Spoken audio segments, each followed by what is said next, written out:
Agrippa failed to arrive on the date fixed, but a few Roman cavalry turned up unexpectedly that very day, and the gates were shut against Josephus. He was at Tarichaeae, where he was promptly informed of this revolt.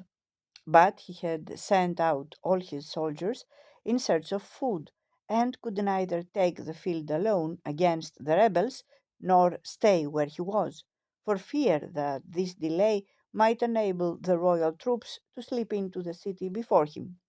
Furthermore, he would be unable to make any move on the next day owing to the Sabbath restrictions. However, he thought of a ruse to circumvent the rebels. He ordered the gates of Tarichaeae to be shut to prevent any warning of his intentions from reaching those he was planning to attack. Then he collected all the boats there were on the lake, 230, with not more than 4 sailors in each, and made at full speed for Tiberias. He kept far enough from the city to make clear vision impossible, ordering the vessels to ride in deep water unmanned, while he himself, with only 7 armed guards, went near enough to be seen.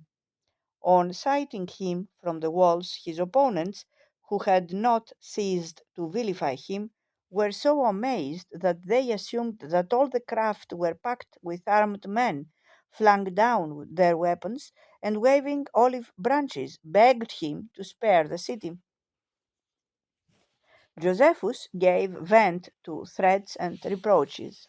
First, after taking up arms against Rome, they were dissipating their strength beforehand in civil strife, and so playing into their enemies' hands. Secondly, they were striving to get rid of their one bulwark against destruction, and were not ashamed to close their city to the architect of its defenses. Nevertheless, he declared his willingness to receive a delegation that would offer an apology and cooperate in making the city secure. 10 citizens at once came down, the most important men in Tiberias. These he took on board one of the vessels and carried out to sea.